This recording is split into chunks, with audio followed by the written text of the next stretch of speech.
You're welcome to the Naija Filmmaker, a podcast about Nigerian filmmakers, their films, and how we can build a diverse and functional industry. I'm your host, Selegot. On this episode, my guests are Precious Asuai and Oluwatosin Oyalegan. They directed different parts of the anthology feature, Something Special. We talk about the first films they ever made, the 3 stories in Something Special, and working with a 2-week-old baby. If you're a new listener, you're welcome and I hope you enjoy.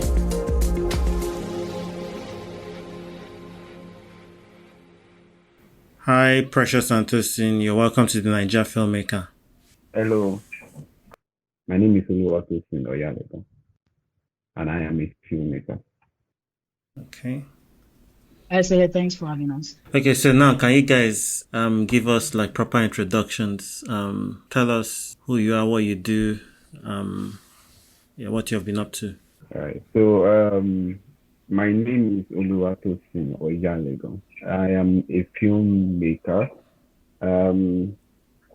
I would say I am a producer director, although with a little bit of writing skills and cinematography skills. Yeah. All right, Precious. Okay. Hi, everyone. My name is Precious Asuai. Equally a young filmmaker like Tosin. I specialize in directing, but of course I have other experiences in the other areas of production, editing and writing in particular.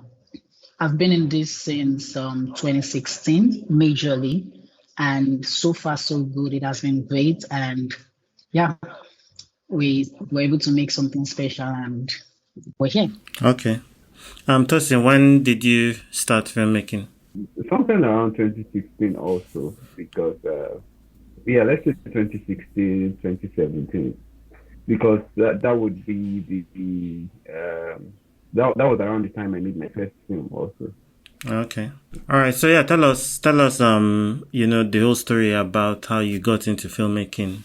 Was it a friend that invited you to set, or you've always wanted to do it since when you were a kid? I think for me, I fall into the category of people who would say they've always wanted to do it since when they were a kid, because I can remember wanting to do film as early as JSS 1 or 2. Okay.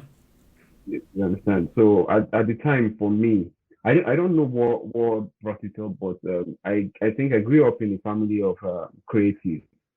Yeah. You understand? My dad is and was an educationist, and was into fine arts and all stuff like that. So we used to draw, paint, do art and craft. So we were already in the creative world. Oh. In fact, I remember I used to create my own world with paper. We had a room to ourselves when we were kids, and we would create our own world and do all sorts of things as a kid. So it started. I think it started for me. It started from there, and I grew into. As a kid, you would watch animations and all those stuff. So I think at first I wanted to do animation because we would draw, we would do comics and all those stuff. So we were a big fan of Super Strikers and the like. So at a point, I grew into watching movies with my dad. I can remember the movie that struck the chord for me was this movie titled 24. It was a series. Yeah. Yeah, it was 24 that struck the chord for me. I was just moving from being a kid who liked watching who liked watching cartoons to watching real life movies, and that was the first movie that caught my attention. And myself and my dad would watch this movie together, and I just liked the organization as early as possible. For me, I was already paying attention to their production ethics, because I could see the difference between their production and our production. I didn't like watching Nigerian films at the time. Yeah. because it didn't give me the satisfaction I got from these international films. So as early as possible, I didn't even know it was my dad that noticed it. You understand? And he noticed it and he was like, "Do you like film? Do you like the idea of doing film and all that?" And I think I said yes. So that was where the journey started for me, and the plan to go to film school was already put in place as early as that. So I went to film school, and after that, it has been from doing videography to trying to make a feature film. Okay. Precious, how about you? Okay, so many times when I hear people talk about how they got that, how it started when they were young, I always wonder why it wasn't the case for me because I think for me, the whole idea of filmmaking started pretty late. And I think that was because earlier in my life, like I didn't really know what I wanted to do. Yeah. I moved from wanting to be a vet to wanting to be a doctor. And I think being a banker came to mind. Music as well. Before filmmaking, I think I was so much into music. And that whole started with church, being in the choir and all of that. And with wanting to go into school, further my education, ND, and all of that, I got an admission into two different schools, and one of them was to study mass communication, and then the other was to study film and video technology. Even before that, I think I had gone into a training with acting, Yeah. and that was just basically for me to have to fill up my time with and just learn something so that I'm not like living life wastefully. So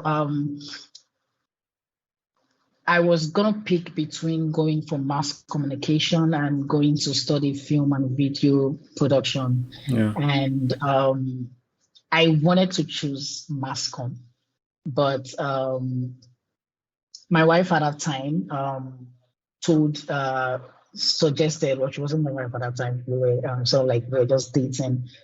She advised me to go for filmmaking, and I think before then I had sort of like begun to develop an interest in acting and sort of like things behind the camera, Yeah. and making that decision to go to study film and video production in film school sort of like brought up that desire to fully go into this as a career. So school days, I made my first short film titled "Say Something," and after that, the experience with that and wanting to create and wanting to learn more and wanting to develop myself sort of like led into all of this. For some reason, I didn't find myself falling out of love for filmmaking because I noticed that I sort of like fell out of love for wanting to do music. It wasn't really about the fact that it is challenging. I think I have a pretty good voice with singing. So, Yeah. but filmmaking just felt, it just stuck with me. And ever since then, I've been doing this. Before even making something special, myself and Tosin, we did more video production for some brands and all of that, and we used that to sort of like get ourselves going. And the experience with video production and all these little stuff sort of like helped us with experience in these different areas of filmmaking. And yeah, it led to us making our first feature film. Okay. So for you, Precious, can you talk about, that first film you made? How was that whole experience for you? It was really challenging. It wasn't easy. That was because so growing up, I didn't have like a lot of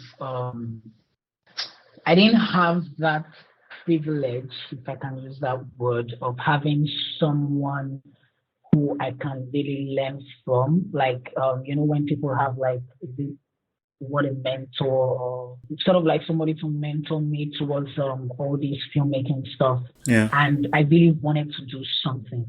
So it was still in school and I just decided to put a few things together, write a script, got support from my dad financially and with some resources, got a few friends together, and we made the film. It was really challenging. Locations were a lot for only God knows why. The script was pretty long. I think at the end of the day, the short film was like 15 minutes or 10 minutes thereabout. Tosin was even in the film, and at that time, I was even surprised that Tosin was even in that was part of the people who was part of the crew members for that film, because at that time we weren't this close. And when I look at the credit today, when I look at the credits and I talk to him, I'm like, guy, I didn't even know you're part of the crew members in this film. But I think he remembered it a lot. And yeah, it was really challenging. The turnout of the film was terrible. When I look at it today, I'm really shocked. And I wonder if it is this same guy who made something special that made say something. Yeah. Funny enough, they have something in their title. So yeah. Okay. And Tosin, how about you? How was that first film that you made? Well, my first film came after 2 years in film school. So which film school did you go to? Pepsi. Okay. Is that the same one for Precious? Yes, we met at Pepsi. Okay. So by the time I got to film school, I think I got confused.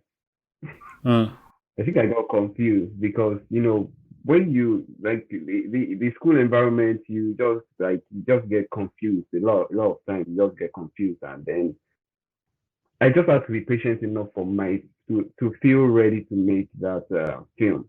I didn't feel like I was ready to make a film by the time I even got to film school. So going from wanting to make a film, then going to the film school, and then get to the film school and feeling discouraged to make a film, because I was running out after a lot of things at the time, because I really wanted to learn. Yeah. And I was looking for the opportunity to learn. I wanted to go for internships because, I wasn't getting what I wanted from school. And, I was in between that. And then after film school, I was just like, I think I need to make I think I really need to make a film, because others have been calling me to kind of like direct their film and all that. And I was like, no, this. So I did some documentaries, and even my final year project in school wasn't like a short film. It was a documentary. So, and I was like, I think after that I felt ready to make like a film, like a drama and all that. So I wrote and directed my first film with a couple of friends at the time. So the experience for me was kind of, I think it was kind of easy, because at the time we had already gathered some experience. I've been on other people's sets. For example, I've been on Precious sets where you didn't even know I was there. Yeah. You understand? So I think I was doing set design for him. I did set design for him at the time, So I think when I got to film school, I just told myself that, start from scratch, start from something simple. So I was doing set design, I was doing gaffing for a lot of people. So I just wanted to be in the background and learn. So that was how it started for me. So by the time I made my first film, it wasn't really stressful for me. Yeah. I think that's how I would describe it. Although I can't say it's really far from something special that we just made now. But I think the process was kind of easy. Because we already understood producing at the time, we already understood a couple of things. But the writing was terrible, the directing was probably really terrible too, and the couple of other things were terrible. But the process was kind of easy. Okay. Between that first film that you made and now, like, what are some of these hard lessons you've learned as a director or as a filmmaker? I think I'll start with writing first, because a lot of us didn't really pay attention to writing. But along the line, sometimes we will be like, oh, let's look for somebody to write, and be like, no, this is not what we want. and then the right for us will be like, this is not what we want. So we kind of got pushed into writing. Although we had the skill, like we've learned it one way or the other. But we didn't, if we had the choice or the opportunity, we would have, said somebody else to do it. But we usually are forced to do it ourselves because, we don't have the resources to pay people better than us to do it. So we're forced into learning how to write, learning how to do sound design, sound recording, and all those other stuff. Even production design. Like I said, I used to do set design, so I had eyes for production design too, and because of my artistic part too. So all those things are the things that we've learned and improved on from our first film to something special. So Okay. those are the major things that happened between that time. Okay, Precious, how about you? Yeah, I agree with Tosin with everything he said because so for my first film, I don't think I can point out one thing that I did right, honestly, because when I the only thing the only good thing about it was actually making it. The mistakes that I made with the first film, say something, sort of like shaped me to who I am today. There is a whole lot that I learned from that experience, from that. I don't know, again, I don't know if I should use the word failure because making it was a great experience, and I am glad that I took that step and I pushed myself to make it because everything to itself from lighting to cinematography to editing, every single thing, pre-production, production, post-production, everything that has to do with filmmaking, I think I got wrong with that film. And yeah, when I look back, I think it would have been a better way to go at it is to have someone who has a little bit of experience than you in a production where you don't even have any experience rather than going at it and sort of like learning on the go. I don't know if I feel that's the mistake that I did that I shouldn't have, but then doing that sort of like made me know how it is when I do this wrong rather than being told doing this way is wrong. And then since I've not experienced it, I may feel that, okay, I could still do it and get away with it.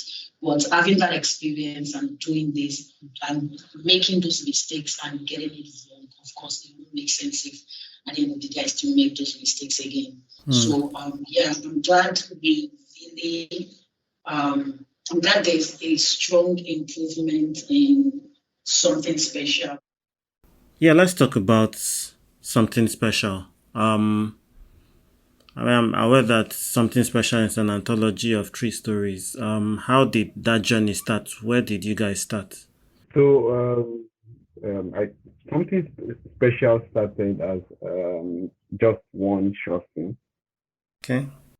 One day Precious just called and he was like, "Yo, I have a script and I think you guys will love it." And then we read it and we liked it, and it was like he wants to shoot it, blah blah. And then the first thing special happened. So along the line, we hungered for more, not as not for some more of something special, but then I think I think after that something special, we felt like we were ready to make our first feature film. Yeah. Because I think we had a conversation and we were like, we don't want to make short films again. Like, dude, like I think we are ready to at least give our first feature film a try. So we started development stage for a totally different story. So along the line we started. In fact we had done budgeting for that story at the time. We had started writing, we done development story, we done everything for it. So we had even done budget for it, and I think we started thinking of casting. And we realized that we might not be able to make that film the way we want to make it, the resources we have. And I think the conversation then led into maybe us making like a series or a web series. or something to. I think we were talking about making a web series, and then something special came to mind, and we're like, oh, we have something that already got as an audience. As at least we at the time we made that first something special, it gave us the kind of traction we hadn't gotten before. Yeah. And Which people wanted story to did you follow shoot us. first? We shot the Benjamin and Abigail story first. Okay. Yeah. Yeah. I mean, maybe let's say the first half of Benjamin and Abigail story, because the second half of Benjamin and Abigail story was not there before. Okay. Yeah, so people really liked it, and then they wanted to see more of it. So I think we're just like, why not make this like an anthology web series or something like that. So we started development for that, and the conversation then led into just making it an anthology feature film. So that was the birth of Something Special as an anthology feature film. Yeah. Okay. So did both of you write the three stories, or one person was more, involved in the writing? Yes, so for Angel, Tosin was more involved in the writing. I simply added a few things to it. Then for Benjamin and Abigail and Room Service, I wrote it. Okay. And Adekunle Bajo as well. So for the first part of Benjamin and Abigail, Adekunle Bajo, that's our third friend, also a writer, he wrote some part of it as well. Okay. And for Benjamin and Abigail, what inspired that story? Was it like purely fiction or based on something that happened to somebody? Totally fiction. All the three stories are totally fiction. Okay.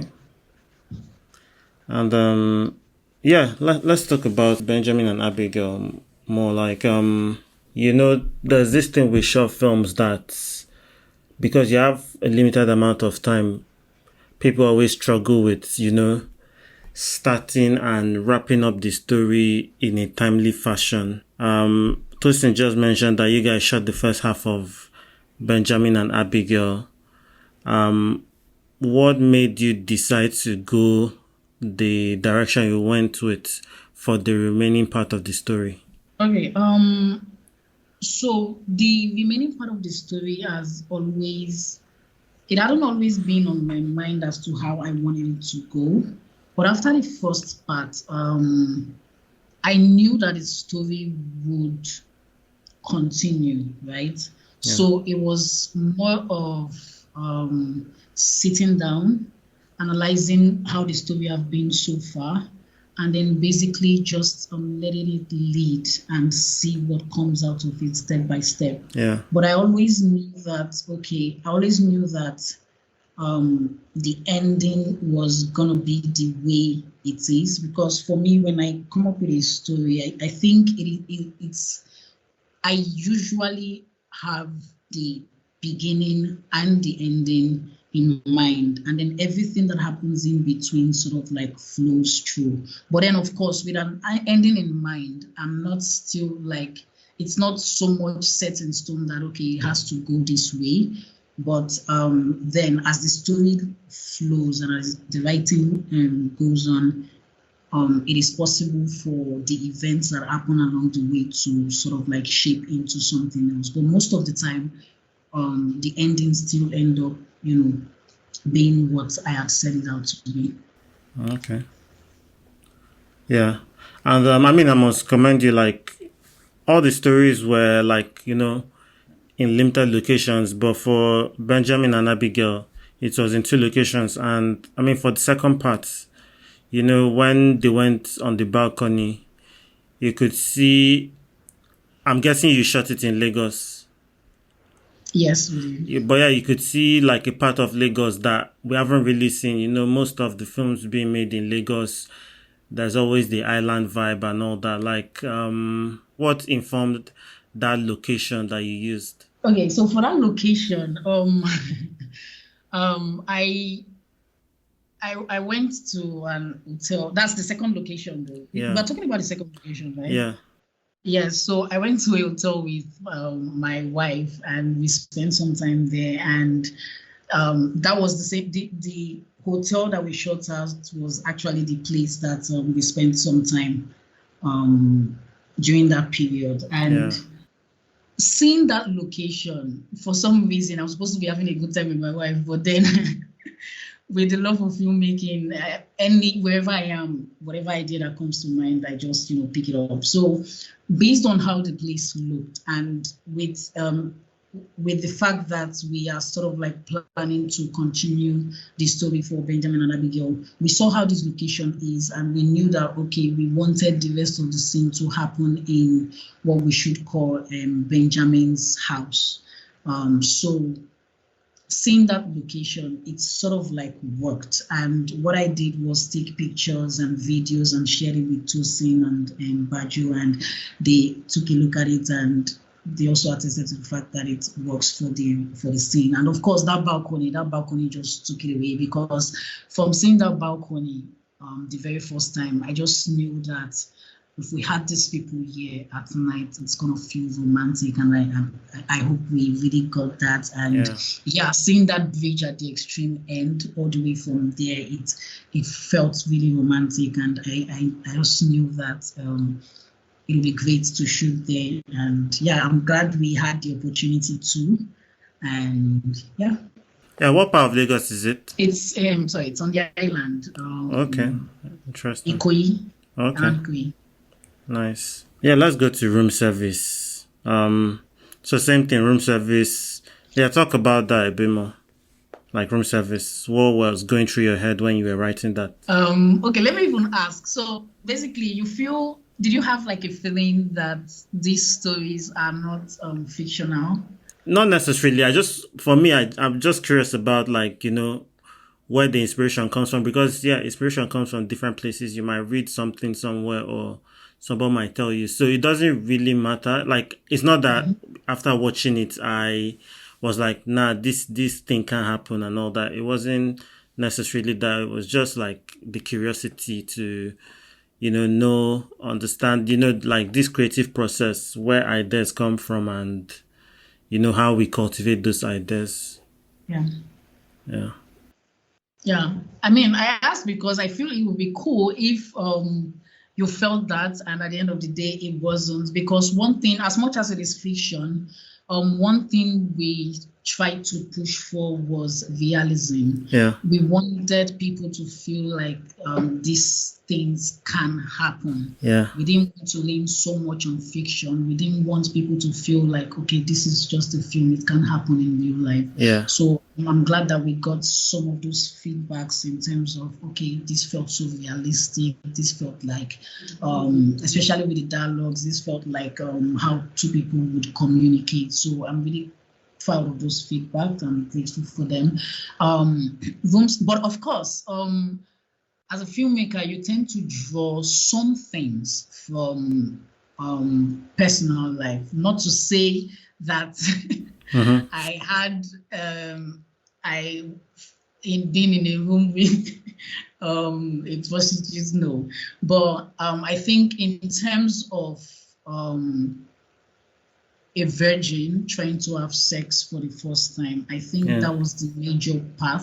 That was the major part that I drew from my personal experience. Because again, when I got married to my wife, and we got married as virgins, and we hadn't had sex for at all. So our first time had some of those experience with asking, is it in, and things like that. So it felt odd, you get, even while writing, putting all of that into writing. And after stepping back and reading it, I asked myself, did I actually write this? So of course that was the only part that I took from my personal experience, and every other thing I tried to like change it up a bit and see how, if we put it in this certain situation or this certain scenario, how does it play out? And I think also, before even deciding that, okay, the story was gonna be about this guy who is having sex for the first time, and this girl who is doing prostitution for the first time. Before then, I had an idea regarding the title room service. It wasn't supposed to go this particular, the story wasn't really like this, but that whole title room service and a lot of things happening in one room. I had that idea for some time. So yeah, I'm glad we were able to like shape it up into this. It was really challenging. The writing was quite easy, but challenging in the sense of having to pull back my personal beliefs and my personal self from it and sort of like tell the story for what it is. Yeah. And not put any moral aspect to it, and just dive into the story and let it lead wherever it goes. So, yeah. Okay, so like you just said you had to pull back your personal beliefs. So how do you feel now?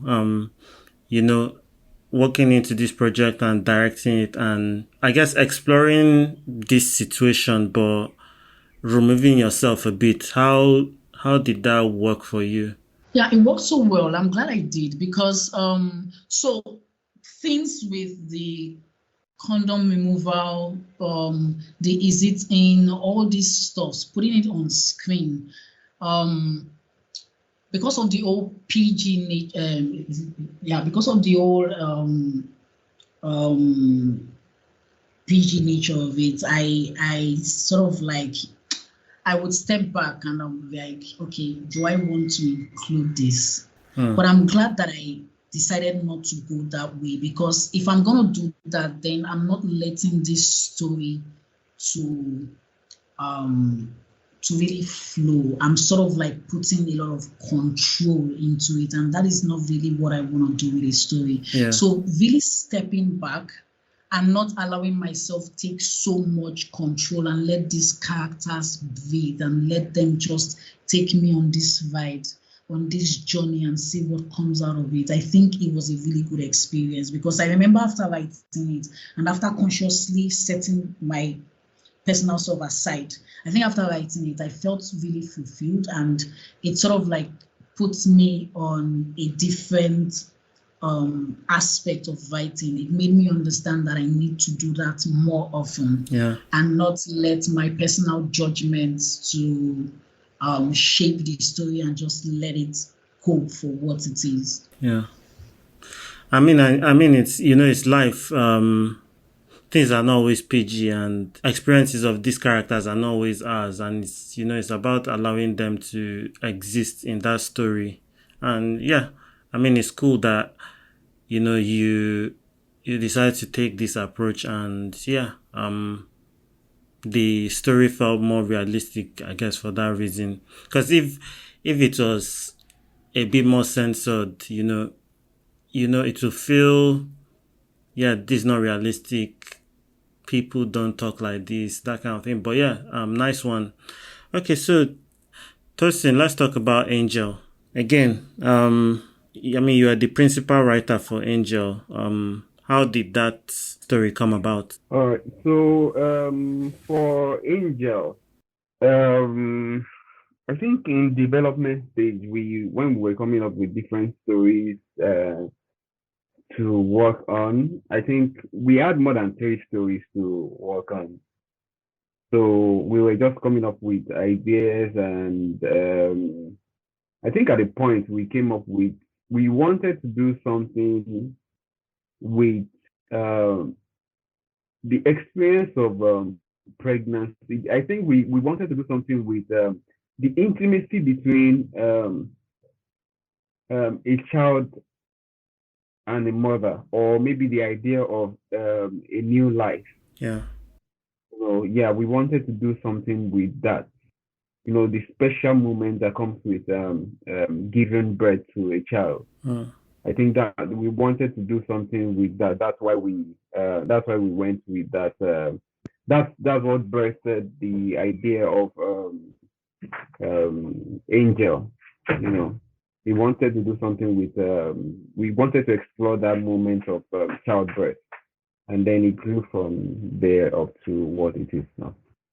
Yeah, I must commend you. Like, the baby when she gave birth looked very realistic, like a newborn baby. Because it's actually it's a 2 month old baby or 3 month old baby. Nice. Well done. Yeah. So Hey, we Tosin, had the it's 2 weeks, conversation. weeks. 2 Tosin, weeks. weeks. I knew it was something too sharp because the baby was really, really, really fresh. Like baby was like fresh from the mother. Yeah. So it was difficult getting a baby. Oh, like we had the conversation and we were like, I think at first this was one of the most challenging stories for us, and I think at a point we wanted to shy away from making it, but Mm. we're like, dude, let's just make it. If we can do this one, then we know that yes, we've we've um we've passed the hurdle of doing something like this because we knew it was going to be challenging. Yeah. Was it the last story you shot? Um, kind of was it? Pressure, was it the last story we shot? Oh no, it wasn't the last. It We wasn't the shot. last. It was second to, I think second to the last or something. Okay. Yeah, so the second part of Benjamin and Abigail was the last one. Okay. Yeah. Yeah, so after we shot Angel, we shot the second part of Benjamin and Abigail. Making films is all about, troubleshooting and finding solutions. Like, how did you end up finding a 2-week-old baby?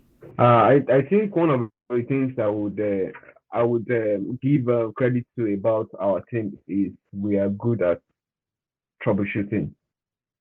I think we are actually very good at troubleshooting because we do that a lot. We do that a lot. So we were up. In fact, there was a day we camped at one of our friends, one of our producers' house, Bajo. And I think we were at his house and we were discussing different things. And I think we went to the mall to get some things. And on the way, like by the bus stop, we saw this lady with a newborn baby. And Precious was like, let's talk to this woman. We're like, how do we just talk to this woman? Won't we look like kidnappers or something? Like, what do we even want to say? So we were, but the courage just came from nowhere. Like, Precious like, like, just let's try this out. Like, you are the only one that can speak Yoruba. This, blah blah blah. Like, he was just pushing me. Like, okay, let's try to talk to this lady. And I think myself and Dami went ahead, and then the others joined us, and then we were able to cajole them into letting us use their baby, and they actually agreed, but we didn't eventually use that baby. But that was the kind of courage, and that was the attitude towards getting whatever we want for our film. That was the attitude we had towards getting, like, doing everything we can to get it. So we kept searching. We had that baby in mind, but we still kept searching. We're like, no, this is still not what we want. But let's just have this in case we don't see something else. So we still kept searching. We're asking different people, and then I think somehow Precious's cousin, had a neighbor that had just given birth. Or is it from church or something, Sha? And that was how we got the person. Okay. So yeah, how was it working with a 2-week-old actor? I think the difficulty, it was actually difficult because there were a lot of boundaries. Yeah. There were a lot of do's and don'ts. There were a lot of, like, we were very, very, very careful. And we knew this would happen from the beginning. So we had conversations with the FX person and with the special effects person. We're like, I beg, we don't want anything you're going to use on this baby. We don't want you to harm the baby.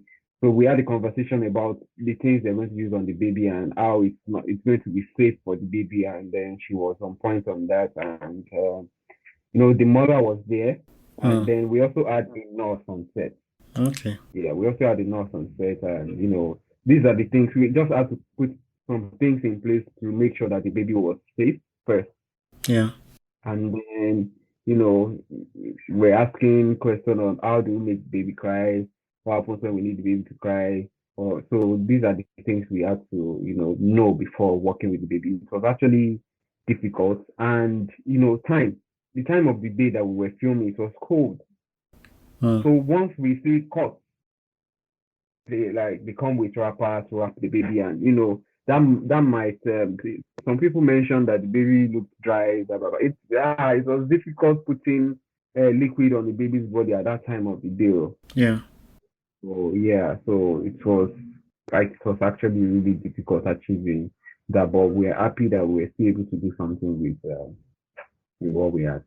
It was actually fun because speaking of that crying part, I remember on set when we were trying to get a close up of the baby when the baby just came out, and we were trying to like make the baby cry, and the baby was just staring at the camera and just there. A baby that had been Baby crying liked camera. before, Baby didn't play. like we were like crying now, crying. And the baby was just there, no crying. So Yeah. it was really funny. But yeah, and every cry that you hear in Angel was the real cry of the baby. We didn't do any, we didn't get any other sound from any other platform. Yeah. I'm really glad that we had to use, or we were able to use the baby, the actual crying of the baby in the film. Yeah. Tosin, directing this project, how did it, feel? This kidnapping scenario, also, dealing with childbirth, you had to, stick to certain accurate depictions of this story. Like, how was that for you directing? For both of us, yeah, I think I usually, at the end of it, I usually have my team to thank for everything, because it's not a one-man thing, and I have them to thank for it, because doing something like this, like I mentioned, we almost didn't want to do it because we had a lot of back and forth on, we knew it was going to, like it wasn't something it's not a kind of story that we are used to making. Yeah, the challenge of making the film was being accurate with a lot of things, especially the childbirth scene. So we had to do a lot of research. We had to do a lot of research. We had to watch films, and I had to do a lot of like I mentioned, we had a nurse on set, so I think so. We before set we had the conversations, and we had to get some hints from nurses, mothers. I mean, I never bumped a kid before, so so I'm not a woman, so we have to get a lot of insight from women, get things from online. Like I have to watch YouTube of childbirth, and and I have to be accurate. Like even from writing, right from writing, I have to be accurate with the process of the contraction, dilation, everything. I have to be accurate with it. So I have to look for when you say process of how to do something, like I have to know the process, and I have to know that this process is universal, and what could go wrong in situations like this. So doing the research helped us even write the story better. Yeah. Okay. So at this point, I'm going to ask the both of you to mention 3 random facts about yourself. Let's start with you, Tosin. Facts? Yeah. 3 random things about you. Okay. I'm big on music too. I think that's one of the things. I think the people that will know that about me, I think Precious will know too, and maybe people that we went to film school together. Yeah. Because I used to play the guitar too, and Precious used to play the guitar too. Okay. So yeah, I think I'm big on music too. I kind of have an understanding of music arrangement, and all these things. What else? Yeah, another thing maybe I might have mentioned it. I started out as I think I would say yes. I started out as a set designer, because I asked myself at the time, I didn't have a camera, and I was in a film school. I was like, how do I get into set? How do I get on set with everybody that's making their own thing? You understand? Because there were people that were making film and all those things. that was one of the reasons Precious didn't know or couldn't remember that I was on his first film, because I was the set dresser. Yeah. So yeah, I started with set design and set dressing, and then slowly climbed up the ladder. Okay. What else? One final one. Precious, hope you're ready. Yeah, I think one of the things I actually just realized about myself too is so for me, what I'm about to say is based on, when you're already I'm already in filmmaking, and I've done a lot of things in filmmaking. I've done sound, I've done almost everything. Yeah. And but when you start moving on with, you're like, okay, what do you really want to do? Because I know that I just want to make film. And there are some things I know that I don't want to bother about. So I started dropping those things and then moving on to being a director, producer. So I realized that producing is actually, I feel like producing is actually maybe going to be my biggest strength at the end of the day. Yeah. Like looking into the future, maybe producing is going to be my biggest strength. You understand? So I think that's one of the things people don't know about me. Okay. All right, Precious, over to you. This is a really tough question, and it's about me, so it shouldn't be tough.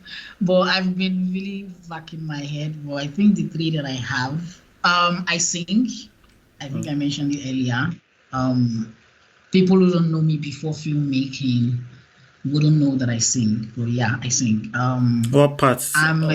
Is it in the choir you sing? Yeah, in the choir. Okay, what parts do you sing? Not anymore. Yeah. I would say I'm an auto singer. Okay. I'm an emotional person. Is that something to add? I mean, I think so. Like you're a director, and sometimes you have to make these emotions come across in your films. So it's a good strength. Yeah, I'm a very emotional person because I sometimes I wonder why, because I try to be a hard guy because I'm a guy. So yeah. I try to be a hard guy, but yeah, I have this strong connection with the emotional part of me, and the third one should be I love animals, but I fear them.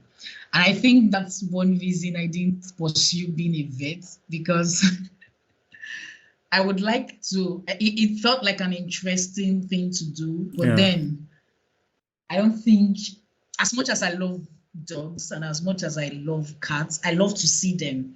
But if it is to, actually like touch, carry, things like that, probably it's because I didn't grow up having a pet. Although at some point in my life, I think I had a rabbit, but the rabbit is not there anymore. Okay. We have come to the end of this episode. Remember to rate and review the podcast. You can also follow me on Instagram, Twitter, and Facebook at Selegov Film, and the podcast at the Naija Film Pod to share your feedback. You can now support the podcast by visiting the website to donate. See you on the next episode. Have a good one.